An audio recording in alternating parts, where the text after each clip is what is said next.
Hi, everyone. Thank you for tuning in to the Classic Podcast Admitted series. On Admitted, we invite Townsend seniors to read the essays that got them into their dream schools. We're doing things a little bit differently. We have us three Harvard people. We're going to be, it's going to be more conversational and than how we usually do things here. So if you guys want to introduce yourselves. Hi, my name is Julia Maciejak. I'm a senior at Townsend Harris. I'm one of the editors-in-chief on The Classic. Hi, I'm Zuzanna Kowalski. I'm the multimedia editor for The Classic. Fun fact, I have a lot of cat memes. Yeah. I'm Jasmine. I'm one of your hosts, also an EIC here at The Classic, and Jana's not here with us today, but we miss you, Jana. But, I love you, Jana. Yeah, we'll have her back on another episode. So if you guys want to talk about your intended major or what you hope to pursue. Yeah. So I applied with a biological sciences major, hopefully going to concentrate in a life sciences, maybe psychology, something like that, because I am hoping to go on the pre-med track to eventually go to med school and become a physician, etc., etc. Yeah, same for me. I applied as a biological sciences major, but I'm willing to explore anything. I don't really know. Nothing is, definite in my future. Also pre-med track, but, wherever life takes me. I'm doing astrophysics. I applied astrophysics, and I'm probably going to dual major with physics as well, because if I want to go to grad school, I have to double major with another science concentration. So I will be in school for a very, very long time. Oh, exactly. All three of us. All three of us will be in school for a very, very long time. Yeah. So, okay. First, we're going to start off with Zuzanna. She's going to read her supplements. We're not... take it away. Okay, so my prompt was a letter to a future roommate, but... I kind of restructured it as if I was already living with my roommate. So it's more like a note that I leave on the desk or wherever they're sleeping. So let's start. Bona mortem compañera. I hope you slept well. Sorry for the mix of Spanish and fake Latin. You will hear me saying random words a lot since I love languages. As you can see, there are random pages of translations on the floor of our room. But don't be alarmed. Those are just from the Aeneid, which I'm attempting to read through. Have I ever told you how satisfying it is to complete a translation? I can only compare it to finishing a tedious puzzle, where sometimes you're missing one tiny piece until you find it and realize it has been in front of you all along. You might be confused as to why I'm translating a dead language when most of my coursework involves biological sciences, but Latin provides an academic challenge that makes me step outside of my comfort zone. So please, don't throw out my papers on the floor, because I need them for my discussion tomorrow at the Classics Club Friday dinner. I promise to clean everything up once I return from my conference with Dr. Siegel about the final seminar on cell, molecular, and developmental biology. Also, whilst you were sleeping, I went out and grabbed some breakfast at Annenberg. I brought you back a blueberry muffin, my favorite type of muffin, since I know you're up at 2 a.m. studying at the Cabot Library. It was quite chilly when I stepped outside, so I recommend grabbing a coat if you're heading into the Science Center. I won't be at our dorm for most of the day, so good luck on your final today. I think I might head into the Con Lab to run some final trials on the new antibiotic I made with the postdoctoral fellows that are still on campus. Text me after your final's done so that we could possibly grab dinner together once I finish up in the lab. While we were eating, I could tell you more about the lab and how it correlates with my past work at NYU, creating protein mutations with macromolecular software packages for the production of hydrogels. I know that it doesn't sound that cool, but I assure you that this was one of the best experiences of my life. Having the opportunity to immerse myself within a collaborative community of passionate students and professors left me constantly learning, which I continue to do with Professor Khan and my fellow peers. Before I forget, there's a Columbian Students Association club meeting later on tonight, so if you'd be interested in coming with me, just let me know. The social event they're hosting will be fun and inclusive, promoting Colombian culture, diversity, and history. Maybe we could host a school-wide phone banking event in support of the Kids in Need of Defense nonprofit organization, just like I did with my club in high school, La Herencia Hispana. Either way, I don't want to make this note too long since I know that you need to get to studying, but text me if you need anything. Best Z, the nickname my high school Latin teacher gave me. Amazing job. Thank you so much for sharing. I really liked how you incorporated a lot of fun elements just as much as you discussed academics, because I feel like with supplement writing especially, you never know how to strike the right balance because you want to make sure that you're being true to yourself and talking about that, but at the same time, you want to kind of show off a little bit too. Yeah. I think you did that really, really well. So Julia, do you have Any questions? Well, I just wanted to first say it was a beautiful supplement. I like the way you so seamlessly wove the parts about Harvard, the lecture with the professor, or even Annenberg. It was so seamless. It seemed honestly a perfect even a Why Us supplement, because you never want to just drop it name drop. You did it so seamlessly as if it was just you're actually talking to this person. So one question I did have is, why specifically did you choose to focus on Latin so much? I know you did mention that it wasn't part of your coursework, but what pushed you to focus on that element of? I think it was mostly because I wasn't able to take AP Latin my senior year, so Latin was something that was really important to me, and it was something that there was a fork in the road, metaphorically, at the beginning of the year, because I had to choose between either continuing science research or taking AP Latin, and I finally decided on science research. So I really wanted to incorporate Latin because of what it meant to me and what it allowed me to realize in the previous years taking it. So I definitely want to kind of mention that, because I want to kind of show that there's a different side to me as well, and it's not only science related. I'm not a big person of languages per se, but I do love the Latin language because it was something where I had a strong foundation because of my teacher, and that's why I ended it off with it, because all the nicknames that I have received in the previous years, even from my middle school, that one stood out to me the most, because it was just that friendship that I built with Mr. Owens, my teacher, and that's why I really wanted to mention it.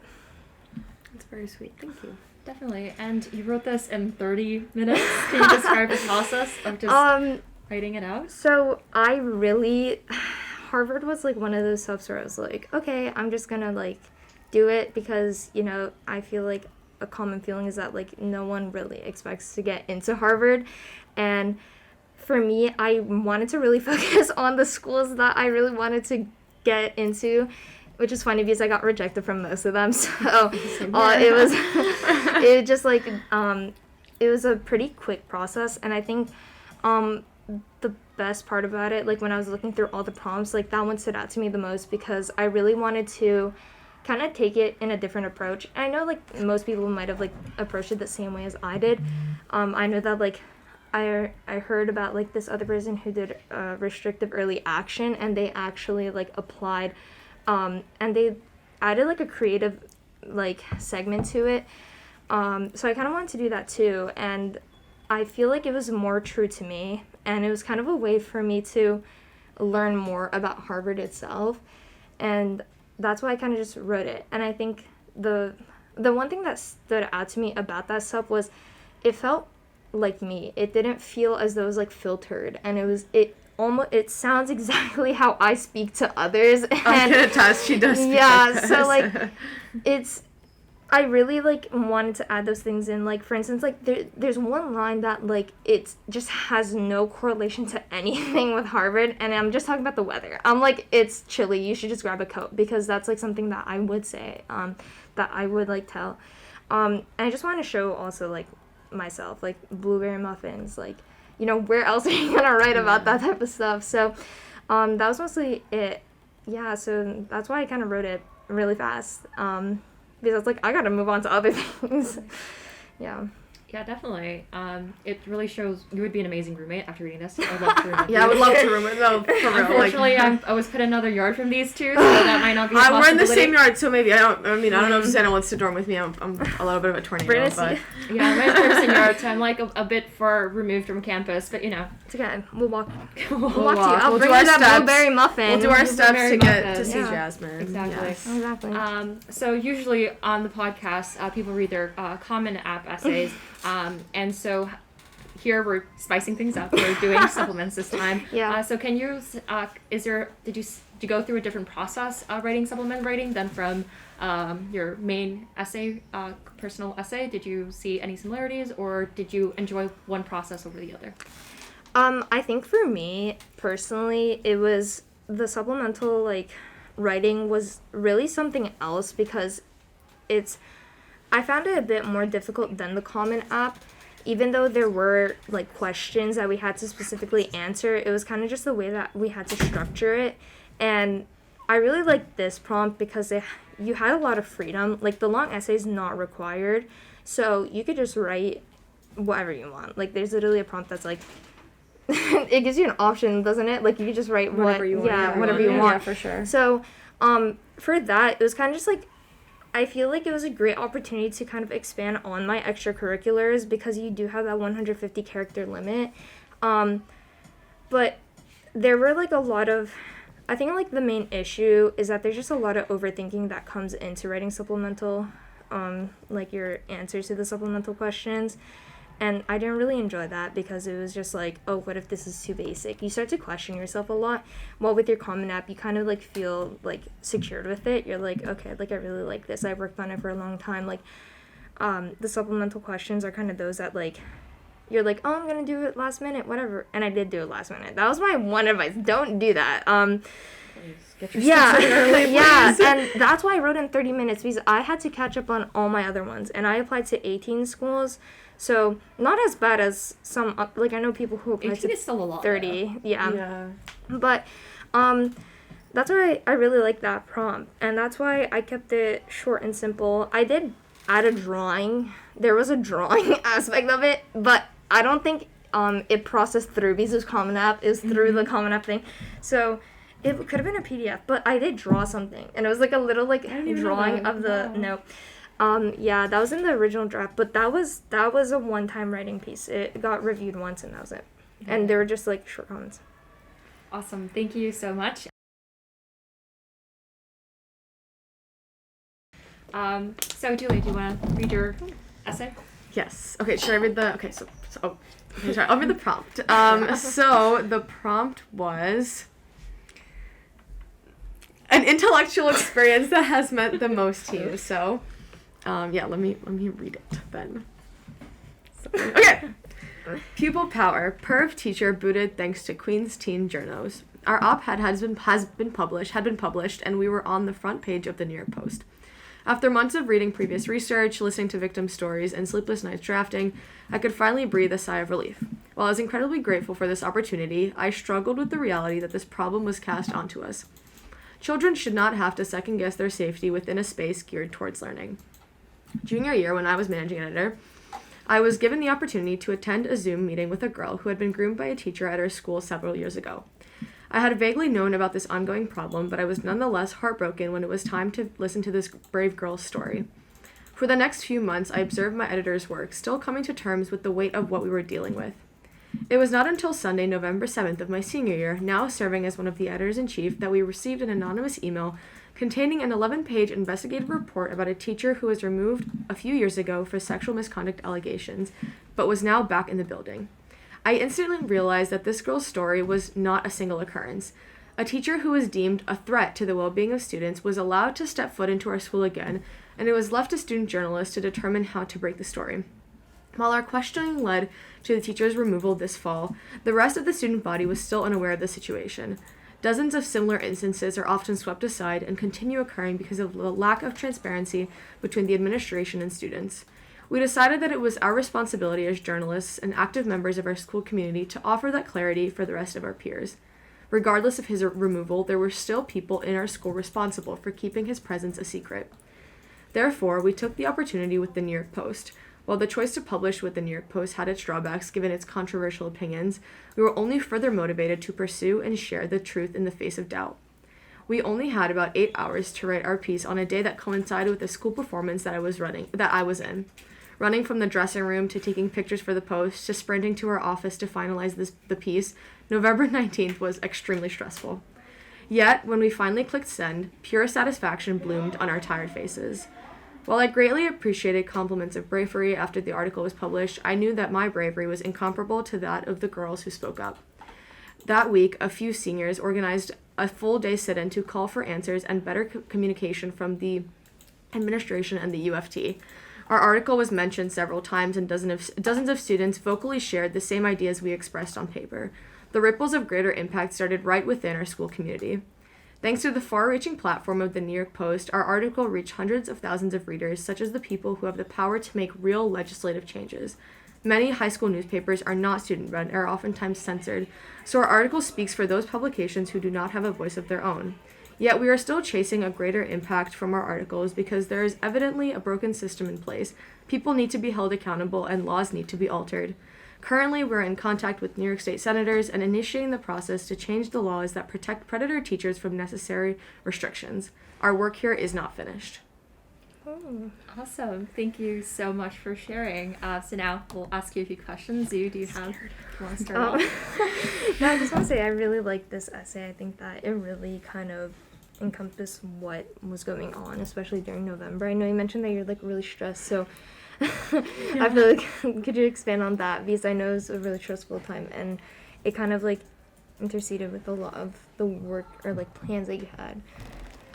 Yeah, so November was, I don't remember much of November, because in addition to this whole story that we were working on, and this was like sort of like the final stretch of the race, I was also working on Sing, which was obviously a really big part of my life, because I was both acting and dancing in Sing, so to memorize lines and remember them and to make sure I remember choreography and just finishing stuff like that, it was very stressful.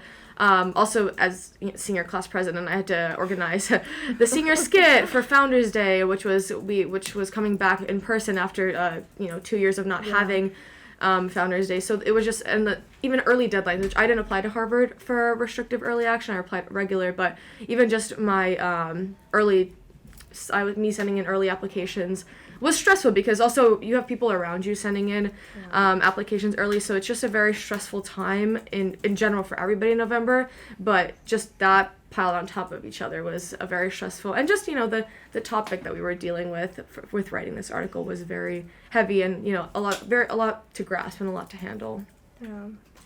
Yeah, definitely. I really liked how you structured your essay. I felt like it flowed very well and, went through the entire thought process of you recounting it. The narration is just really, really good. So how did you decide to talk about this topic in particular? Because it's a very sensitive conversation. So what was your process in choosing how to word it and how you wanted to present it to the admissions office? Yeah, so I definitely, when looking at the prompts, this one really stood out to me because I knew that I wanted to talk about the classic beyond me just listing it in my activities, because it's been such a big part of my life, and this story and just the work we've done this year, especially in November, was one of the most gratifying experiences of my entire life. So initially when I first wrote this, I sat down and wrote it in one sitting, and it was over 1,000 words. It was a lot because Jasmine knows how extensive, and a lot of people know how extensive the process was and all the little details, and it was very difficult to fit all of that into, I cut it down to 650 words, but it was very difficult to fit that in, and if you are not in my shoes or Jasmine's shoes or Ryan's shoes, you don't know the details and the steps that we went through. So I tried my best to sort of take the admissions officer through what we went through and sort of feel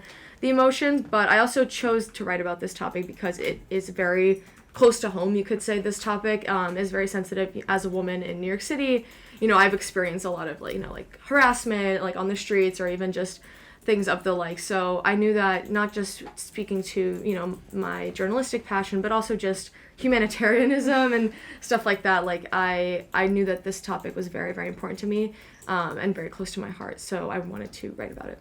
So in the process of writing the supplements, did you encounter sort of any difficulty in writing this particularly? And also it's very different than the Common App itself. Mm-hmm. So how did you hone in on approaching this in particular? Yeah, well, the prompt is very broad. You could take it any way. An intellectual experience could have been an internship that you could have done, or or a research project. You could take it a very STEM way. I didn't really know if this counted as an intellectual experience, but it was very intellectual. And writing the piece, the supplement itself, it was very difficult. From my Common App. My Common App was a little bit more speaking to my cultural identity, while this was more academic, and it was very emotional. When I was sitting, I wrote this maybe a few weeks after we published, because that's the first thing that came to me. It was very fresh, and I hadn't thought about what we'd written. It happened so quickly, so I was just writing it, and I was getting very emotional. I was oh my god, this is, I reread the investigative report just because I was I need to get into the mindset that we were in back in November when I was going about writing this. So I sat, and it was very emotional. I sat for a few hours, and I was just I had to sit for a little bit in silence and be really kind of grasp the gravity and the magnitude of what the situation was and how to put that into words that also wasn't like going to be concerning for the admissions office. Like I didn't want them to think that I wasn't in the right mental state to handle such a story. And yeah, obviously I wanted to make it clear that it was a team effort. It wasn't just me, writing this article, and I'm very grateful for you and Ryan as well, because it was definitely a team effort, and your guys' support was very, very important during that time. And I don't think I encountered any like difficulty, because it was just basically a retelling of me show what had happened, and I wanted to end it with sort of like our future work, because I didn't want it to just end there, because even like in the article we said we're not going to stop here, we're going to make sure this story keeps going. So I wanted the admissions officer to know that even after we graduate, after we leave high school, that there's still going to be people working on this, and that even me, like, this is going to be something that's a topic that's very, very important to me, and fighting for justice in these sorts of situations is going to be something I pursue for the rest of my life. I think that like one of the best parts about it is that like you're not really writing it as if it was like, it is a recounting, but it isn't just like facts on facts. It's you're, like you said, you're really guiding the admissions officer, and it really feels as if we're right beside you, and it's not just like kind of been just rewritten over and over. Like, this still feels really real and like scary, which is like something you don't really want to experience, but with a topic like this, like I feel like you just portrayed it really well. Thank you. And you recounted obviously the every step by step, like Zuzanna was saying, but you also made sure to bring attention to certain other topics. This is like a very reflective piece, and you can really tell that though this is a supplement and that you're writing about an experience that you had yourself, you can tell just how committed and involved you were in telling other perspectives of like how you felt about the victims, and also just the surrounding circumstances that were around you. And I think that you did that really, really Thank you. well. Yeah. Well, I wanted to make sure that like the last thing I wanted for this supplement to be was to be all about me, because this wasn't all about me. Like, this situation was like, even the event that actually inspired me to choose this was not even the publishing itself, but the sit-in and just the impact, like the student reaction to our article was what pushed me to be like, okay, this is something not only that like helped me grow in like as a writer, as a journalistic writer, but just as like a person to like be able to see this impact. So it was very, it was the community at Townsend that really did push me to choose this as a topic. So everybody that participated in sit-in, thanks, because it was y'all that really helped me decide that did it. So yeah. Okay, great. So any other concluding questions or? No. Okay, awesome. Thank you so much, Julia.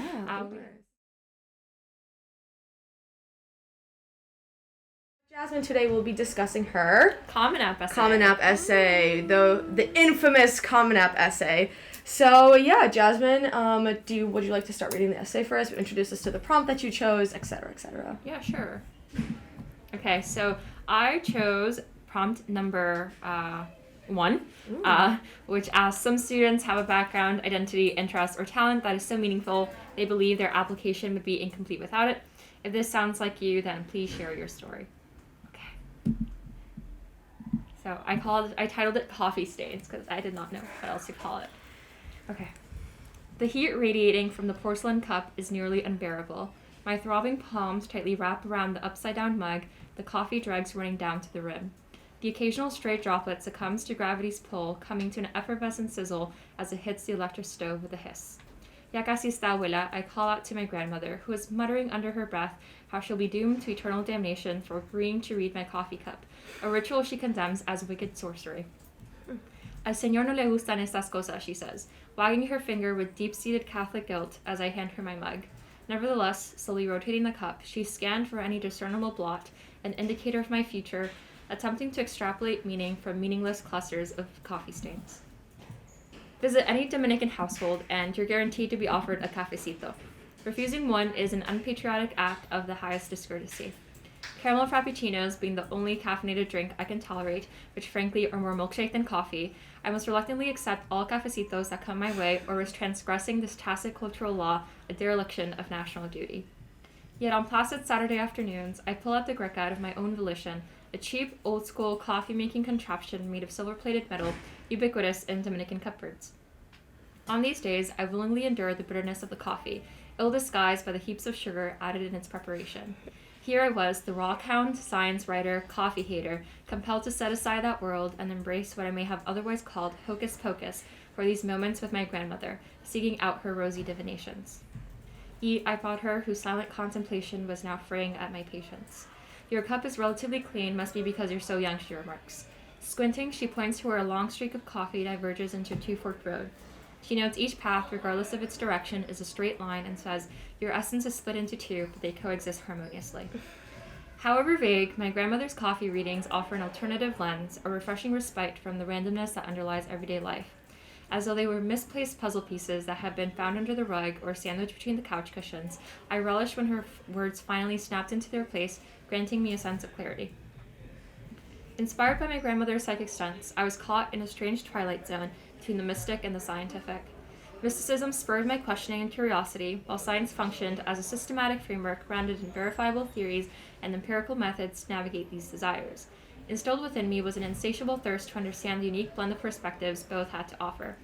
Our Saturday afternoon pastimes provoked the same visceral sensations as when gazing through a telescope at the splendor of starry jeweled nights and the constellations of ancient myth and legend, both fulfilling a hope for answers. While measuring impact craters for my science research projects, I explored the chaotic array of impact scars caused by random collisions, not unlike the scattered assortment of coffee smudges in my cup. I was able to glean patterns and reach significant conclusions about planetary geological processes, all the while guided by my fundamental coffee reading impulse to make sense of the enigmatic. Through my school newspaper, I became the coffee reader by virtue of scrupulous journalism, coffee stains manifesting themselves as stories and facts. At the edge of my seat, I await my grandmother's further insights. ¿Qué más? I ask. With a shrug of the shoulders, there's only so much inscribed in the remains of coffee cup. You'll just have to fill in the gaps yourself, señorita, she says. The clink of the porcelain as a cup strikes the saucer, adding a finality to her words as she sets the mug down. That was amazing. Y'all, when I said I got chills, like, you can't see, but my legs are in goosebumps right now. Yeah, I literally read that like last night, and I was just like, I was taken aback. I was literally gasping at some points. I was like, so good. So Thank it was you. like progressively, it just got better, and it's like, Yeah. it was just amazing. Just the language, the diction, just like the slight little metaphors that you put in there. Like, I think you mentioned, like, in one of the lines is, like, your thirst for something. And I'm like, oh my goodness! Yeah. That's, like, amazing. I didn't even consciously register that until you just mentioned it. But it was so good. Just, like, the way you. that you were able to portray everything. And it really felt as though, like, we were there with you. I know I said that, like, last time, but, like, it really was... the way you structured it was phenomenal. It just flowed. It wasn't like you're jumping like from one thing to the other, and the way that you're able to like kind of incorporate science research into it as well, because I know that was a very important thing for you. It was just like amazing. Like, one of the questions is like, why did you decide to kind of add in those like conversations with your grandma? And like just a follow-up after that is like, how did you come to this like topic of discussion? Like, what were some of like the ones that you wrote, some of your Common Apps that you wrote before? Definitely. So in trying to write the Common App, I went through a lot of different ideas. However, I left it till the last minute. Just like me. Yeah. Just like all of us. I remember I had just finished some work for AP Macro, and it was maybe 12 a.m., and then I checked the Common App dashboard, and I saw that there was the red clock thing. Oh my gosh! And I was like... The dreaded red clock symbol, oh god. And wait, when was that then? 2 weeks before the deadline.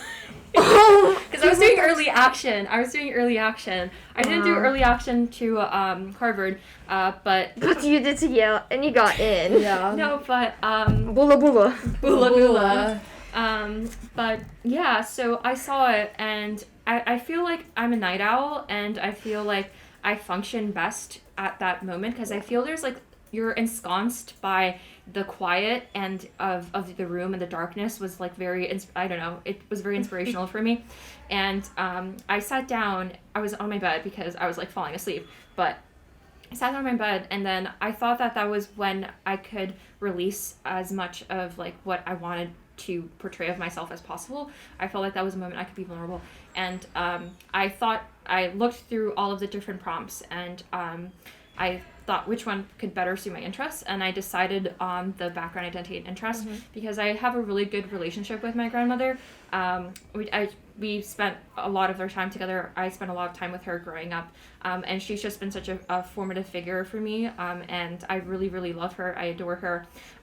She always has these Dominican quips on her back. You know, she's always saying like these cute little sayings that I just cherish a lot. And I knew that I wanted to emphasize my relationship with someone I hold dear to me. And I thought my grandmother was the best person to do that. And she's also very devoutly Catholic. That's a big thing. So she actually gifted me this necklace. I don't have it on me right now. I usually wear it, but I didn't wear it today. I probably should have. But I am wearing a cross, so, you know, staying on theme. So it's this symbol of when the Virgin Mary gave birth to Jesus Christ. Yeah. And when I'm thinking, I usually clutch that pendant. Yeah. And I was clutching it while I was looking at my computer because it's just like it's an impulsive thing for me. And then I just decided that I really wanted to focus in on my grandmother. Yeah. And then I just started writing, and it just came through naturally. I thought about all the things that she does, and all her little quirks. And I just remembered, like, one of the funnest pastimes that I have with her is those coffee readings, because she hates doing it. It takes so much persuading. But yeah, it's just like one of those moments that I really value and look forward to with her, that I share with her. It's so beautiful because, like, I have a very close relationship with my grandma too, so just reading this was just very, very sentimental for me. And I, like, that like, you clearly, even just now describing your relationship with your grandma, you can tell there is a lot of genuine love there. It's not like a love that is inflated for a Common App essay, which is so clear in your essay that it's, and the best part about it was fantastic, but it was so beautiful how it seemed like such a short moment in time, but at the same time, you took us through so many parts of your life that had taken a lot more time. Like, you crafted it so beautifully, where I was sitting at the table with you, looking at this cup, but then the way you were taking us through your science research project, which I know took you a lot of time, a lot of hours, the journalism, which has been a process of a few years, starting in the classic and leading up to this year. So it was so beautiful how, like Zuzanna said, the way you made it flow, you skipped around like the perfect like amount, and like you like zoomed out the perfect amount. It was gorgeous. I just had a quick question. Totally. So you did include a lot of, like, you did talk about, you know, your extracurriculars. What made you choose specifically? I saw the connection that really stood out to me was when you compared the coffee streaks and the coffee stains to the craters in your research. So what made you or when did you come to that realization with that connection, or how did you go about, you know, describing that? Yeah, so I knew that I wanted to, well, the first thing I identified was the coffee. So I knew that I wanted to talk about coffee because I felt like that was really at the nucleus of my essay, because I was able to wrap in so many different elements that I thought spoke to me the best. And so after writing it through, it was just a matter of trying to link it through as cohesively as possible. And so when I had identified that, coffee smudges, I thought directly towards craters, because I've been staring at craters for the longest time. I've measured hundreds and hundreds of craters the past 2 years, and I just thought that's perfect imagery. And it's also a big thing in my essay as well, is this stark divide between the scientific facet of myself and the mystic aspect of myself. So I thought that having the mysticism be grounded with the coffee smudges and the coffee stains, and have the science rooted with the craters, which resemble the coffee stains visually, I thought that really helped hone in on the parallel that I was trying to craft. So yeah. Yeah, it's very beautiful. Yeah, I feel like the best part of it is that there's just so much irony to it, since you don't like coffee. Yeah. Coffee. Yeah, I mean, I can attest, she got a caramel frappuccino yesterday. I did. And it was great. So I can attest, I thought that is all the coffee she drinks. This is not a lie, folks. Yes. My caramel frappuccinos were my go-to for a while. It was like caramel macchiatos, but then I discovered that frappuccinos exist, and I like them much better. So yeah, I do not like coffee. I've never gotten into it, except like maybe the one coffee, like my great aunt, Brigida. Brigida. She has the cutest china, like the cutest dishware, and she pulls it out every time we visit. Like I guess mentioned in my essay, it's like a staple of Dominican hospitality that when you have guests, you greet them with coffee. Yeah. And that's the only black coffee that I can tolerate. Like that's the only black coffee that I like. But other than that, if it's not my great aunt Brigida's coffee, I will just stick with caramel frappuccinos. Yeah, I think that's that's like the element that made me love your essay so much was a lot of times people when they choose the culture thing it's like they talk about pride, like their love for their culture, which is fantastic as well, but the element that really made yours like stand out to me and was really unique was that this is something about your culture that you don't like technically, you know. It doesn't, you don't like coffee, and this, like you said, this staple of Dominican hospitality is something that, but the way you turned it into like not necessarily like the actual coffee, but the experience that comes from the coffee, like the readings that your grandma does, that's what was like made your essay so beautiful, and that was the connection to your culture that I saw when I when you read your essay. So I think it was a very beautiful take on the prompt. Thank you. Yeah. Thank you. Whilst kind of like working through your essay, I know you had a lot of drafts before. Were there aspects of this final essay that you kind of utilized your old drafts, like parts of it, or no? So, thinking back on my drafting process, it's kind of chaotic. So, my first draft that I did was because of an AP English Literature assignment in June. And I'm sorry, Mr. Morello, if you're listening to this, but I may or may not have used part of an aerobics autobiography assignment for that. So I had written an essay for an aerobics autobiography thing, and I started it off by framing myself as a collector. So when I first came to the U.S., I was fascinated by snow. I came from a place of palm trees and heat, the Caribbean sun. And when I came January 31st of 2009. That was a snowstorm, a huge snowstorm. We couldn't land on the plane. Oh my goodness. And so I exit JFK, and the first thing I'm greeting with is like swirls of snow.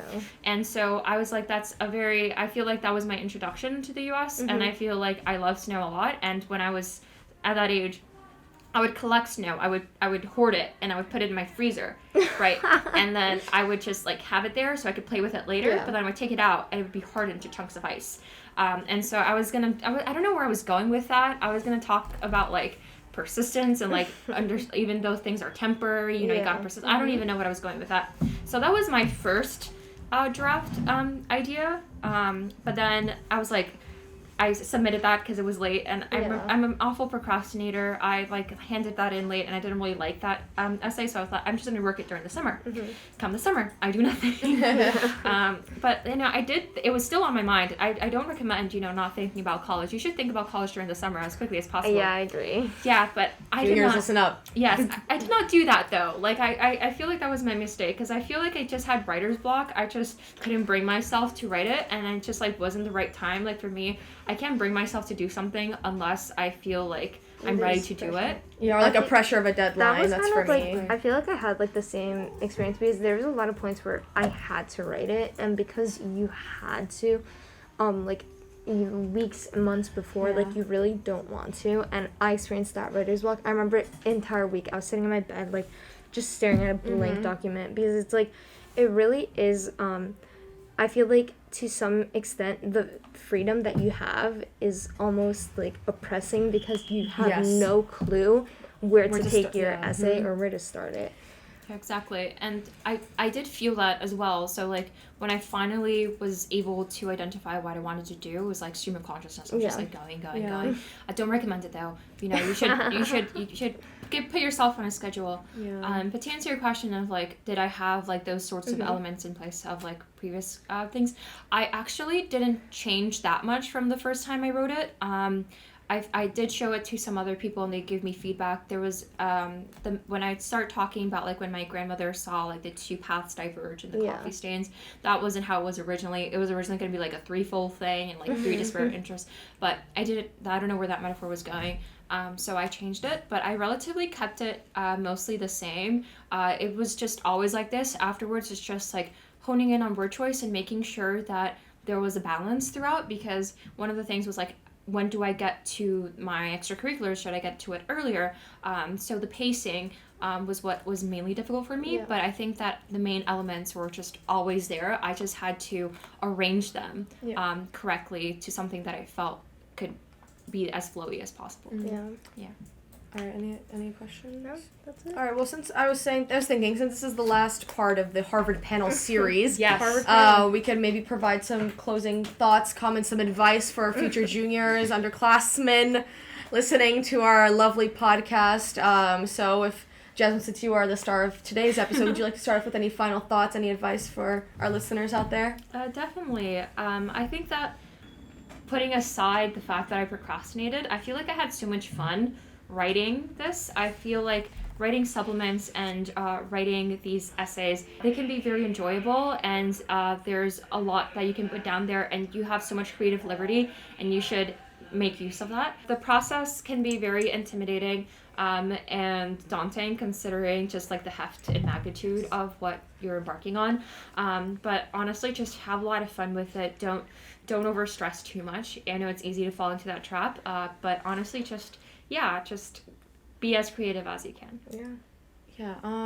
I think I second everything that Jasmine said, and I think I although I didn't share my Common App essay, I also kind of went about it the similar way Jasmine did, where I was I had all this time. I waited way too long to start on my Common App and my supplement, so please, I know it's easy to think, oh, I have so many months left, like Zuzanna said, but even just an idea on, like, your notes app in your phone, or just, like, some bullet points of, like, an idea that comes to you in, like, the shower or something, write it down, because you never know what could actually bloom into what becomes your Common App essay. That's how what happened for me, at least.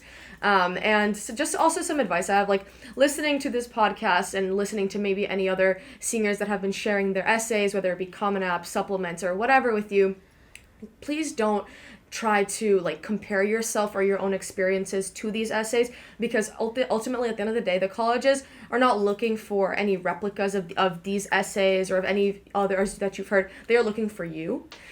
So anything that you write, you might be thinking, listening to these essays or anything else, being like, maybe my story isn't as impressive, or I won't be able to word it as well. I promise you, if it is genuine, if it is yours, it will be your best, and the college admissions officer will see that. They will see right through any fake, any, like, embellished, crazy. That's another thing that I wanted to mention about Jasmine. Even though Jasmine had fantastic vocabulary, some vocabulary I didn't. I had to Google, but it wasn't forced. It wasn't like she was using a thesaurus on every other word, trying to find the most impressive sounding word. It flowed so freely, and that's why, and because Jasmine is a very smart individual, it flowed, and it showed her true intelligence and the way that she articulates herself, even speaking to other people. So I promise that if you stay true to yourself and you write what is important to you, that will be way more impressive and will mean more to the admissions officer than any embellished or crazy sounding essay that you may think is similar to these that you've heard,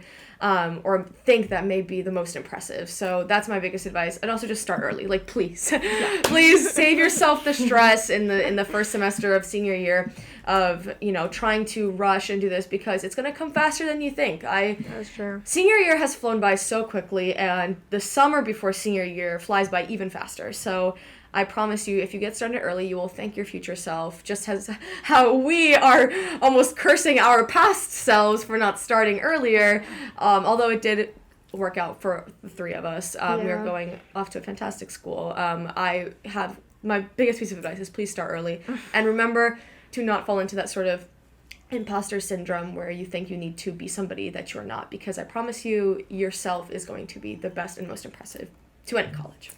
Yeah, building off of that, I think that, like, one of the big parts about the college process is that there really isn't, like, a golden answer as to, what you need for college. Like, everyone has their own little things, and just as Julia said, be yourself, because everyone can see right through it. I think, like, if you're reading your Common App or anything and you think that it sounds fake, then others will catch on to that, and you don't have to fit this perfect image, because you might have everything, you might think that you're set, and in reality, that's not what a college is looking for. And I think that I'm not gonna lie and say like it was an easy process. I think it was very difficult. Like you're gonna experience a lot of stress. You're gonna experience a lot of self-doubt, but that really is what the process is going to be like. And you shouldn't let that kind of stop you from applying anywhere you want. Or, you might think you're not qualified. I in no way, shape, or form expected to go to Harvard. Same Not here. a bad way, but like it really is kind of something that takes you for a shock. Like it isn't something that you don't have a definite spot anywhere, and that's not a bad thing. I remember I was in the car with my dad and I was like, I would love to go to Brown, and he told me, you're gonna go wherever you get accepted. And in that moment, I was like, why are you crushing on my dreams? I'm gonna hate And yeah, why are you gonna hate it? Like, you're supposed to support me. But I think it really was a wake-up call and it made me realize that, you're not gonna get things that you do want. Like, you keep working and don't force anything out because, you're gonna experience, like, these bumps in the road. But if you let them stop you, then you're really not you're not fulfilling what you desire, and your worst enemy is going to be yourself. And I think that you try to surround yourself with people that are supportive and who don't want to take you down, because I think, like, especially like within Townsend itself, there's a lot of toxic mentality that if you go to this place, you're not doing great, or you're not smart enough. But every college is perfect in their own specific way. They might have more opportunities for you, and that's fine. And I think, like, a college shouldn't define you. Wherever you get into, it really shouldn't define you, because it's you who's working through everything. Just because you made it into one place doesn't mean that you're set for life. Like, you might think so, but you also have to keep working, because that can be easily taken away from you. So I really think that you should just, be proud of your accomplishments, and, like, you're going to get rejections. Some people didn't. Some people got waitlists. And I'm not going to say that, like, a waitlist doesn't hurt as bad as a rejection, because it really does. You're in this, like, weird state where you don't know whether or not you're getting in or not.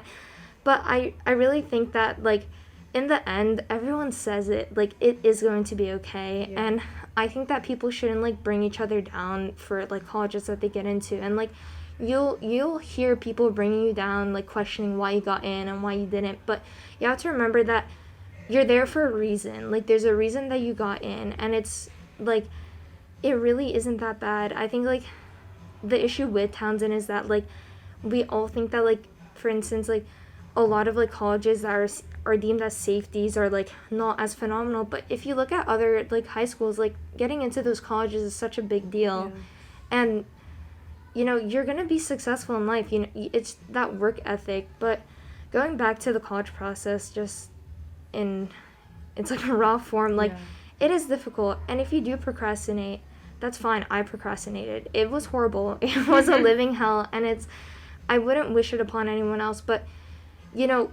you're all different for a reason. Like, just because someone engaged in this doesn't mean you have to do that. You don't need all these leadership positions. Yeah. You don't need a perfect SAT score. Showing who you are is what they really want to see, because if you're not, then why would they take you? That's not who you are. You wouldn't fit into that community. So yeah, that's my my entire thing. That's my little TED talk. Just believe in yourself. Yeah, definitely. It's very easy to just try to break yourself down into very specific molds, especially when you have to render yourself in about, like, 650 words, or sometimes 150 words. Like, for instance, Yale subs, like, they ask you what inspires you. You have, like, 200 characters to do that. Yale subs are good luck to people who are applying to Yale. Yeah, so, and then and it's very difficult to just try to get a sense of yourself and put it onto paper, especially to some random admissions officer with a process that's ultimately has a lot of arbitrary elements to it.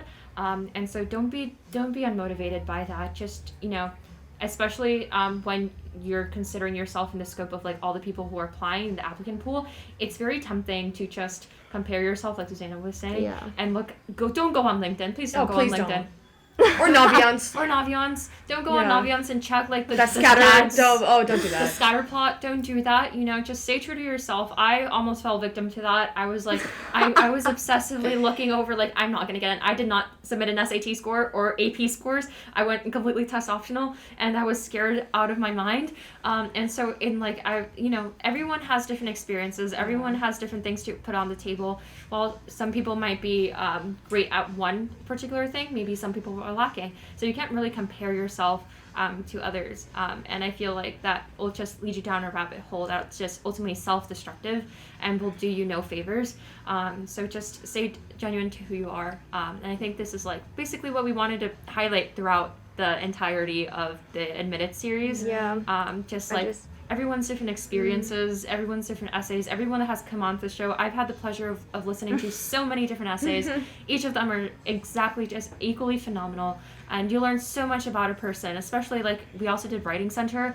And Yes. I got the chance to read people's essays and give This them was feedback. before the Adelis. I was one of the tutors as well. It was fantastic. Yeah, you learn so much about a person just by reading their essays. And, that's really what you should focus on trying to put the best part of yourself forward and being true to who you are. And I think that's what you should take away from all the ugliness of the college process. Just cling on to those beacons of happiness and I think enjoyment. that you should just the main point is that you should be proud of the work that you're submitting, because even if you get rejected, you know that you put in your full effort. You did everything right. There's no wrong to the college process. There's no one essay is better than the other. Like, they're all unique in their own ways, and I think that especially like with this year, as each year becomes more competitive, these rejections aren't just like, it's not that the college is like saying you're unqualified.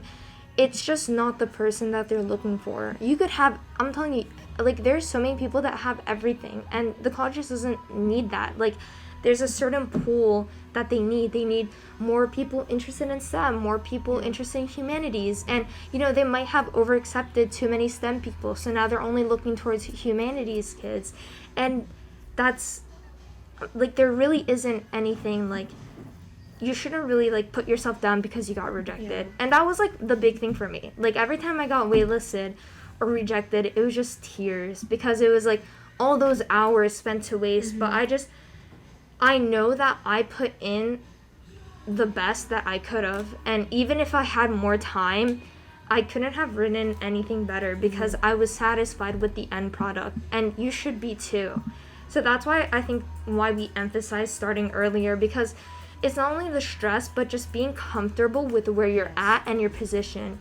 And by starting earlier, that doesn't mean you should rush through all your subs. Like, you should definitely like divide your time, put in that time, and just dedicate how much you need for a specific college until you get to the point where you're like, this is it, like, this is perfect. And like, the more people that read through it, you're always going to receive some sort of criticism. There's always going to be one thing that someone doesn't like or whatever, but it's your final decision. It's not them who's applying to college. Right. It's you. It's what you're submitting. So just remember, especially when you're reviewing and you're editing, just remember not to take your voice away from your essays, because then you're losing yourself entirely and it's just someone else. Just kind of wrap up, like, it's also, you have to realize that this process is very vulnerable. Like, you have while writing your essays, like, you will be asked so many different questions about, like, you'll be asked to think about things that you haven't even considered yourself. Like, one of the Yale subs I remember is like, what class would you teach if you some of you maybe haven't even like wouldn't even consider like being a teacher, let alone teach at like Yale, like some crazy university. So I think realizing also that this process, you shouldn't pressure yourself to find this like golden story, like Zuzanna said, because if you do that, you're going to find yourself like grasping for things that aren't true basically, or aren't true to you. So just kind of, Zuzanna wrapped it up perfectly. Just remember that this process, everybody goes through it, everybody gets through it, and always ends up going to a college that they will eventually fit, because this college didn't take you for just anything, you know?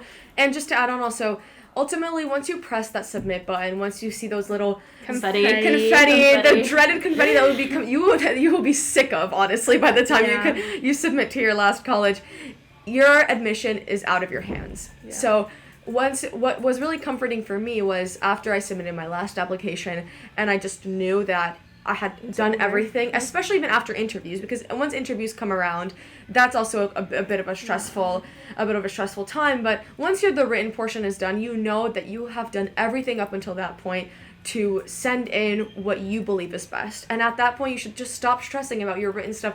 Don't review your, when I tell you I didn't open my Google Docs, my Google Doc with my supplements and my comment until Jasmine asked me for the admitted podcast, I didn't, because I knew that whatever I had written or I had submitted was my best. I didn't want to overthink it, because you could have, when you read back, you can be like, oh, I could have changed that, added that. Don't do that. And don't do that. It's out of your hands at this point. The college will know whether you are the right fit for them. And even if you do get rejected from your dream school, I know a lot of people at Townsend come into the college process with a dream school. I don't know if you guys did, but I certainly didn't. I didn't have a school that I was set on. And it can hurt if you do have a dream school, because a lot of students do have that. And if you get rejected from your dream school, it hurts a lot. But I think that you should remember that ultimately where you end up, it's what you make of that institution, what you make of that school that will make your experience worth it and will get you far in life. Because we are all Townsend students. We have a fantastic work ethic. We're here for a reason. We succeed here for a reason. And we will succeed in the future because of that work ethic, like Zuzanna previously mentioned. So yeah, any other thoughts? We've rambled on for quite a bit. Yes. Sorry. I think this has to be the most insightful episode of Admitted that we've had in a while. Yeah, well, you can't ask three Harvard incoming students to not talk for a long time, because we've offered a lot of information. It's probably very overwhelming. Yes. That's another thing. You can get overwhelmed by a lot of advice from seniors. I know I did as a junior, listening to all the seniors be like, do this, do that. Take it slow. You have the time to take it slow for now, but just remember, pace yourself. Yeah. Take everything with a grain of salt, and ultimately, you know what's best for you and your schedule and your situation. Yeah, definitely. So, yeah, Jasmine, would you like to wrap up your podcast? I'm handing the reins back over to you. Thank you for being such a wonderful host. Oh my gosh, you guys are naturals at this. I love this. Thank you so much to all our listeners tuning in. This concludes today's special segment, Harvard segment, Roll Crim. Roll Crim! I'm done with my tea, guys. Amazing. I need more. Wait, do we have the Harvard mug? We yes, do. With the half and half. The half and half. Mr. Sweeney's half and half. Mr. Sweeney's half and half. Our wonderful Harvard sweaters. Yes. And yes, just to be a little sentimental, I cannot wait to spend the next 4 years with these people. And Elsa. And Elsa, who will be joining us. We'll draw her in. We'll draw her in. Yeah. Devin, edit for the lovely Elsa Orbanen. Yes. But yes, thank you for listening. Yeah, you can find previous and future episodes of Admitted on Spotify, Apple Podcasts, and on our YouTube channel, The Classic TV. You can also connect with The Classic on Facebook, Instagram, TikTok, and Twitter. And also find our website on teachersclassic.com. Thank you for everything, and it's been a pleasure, everyone. It's been a pleasure. Thank you. Yeah, thank you.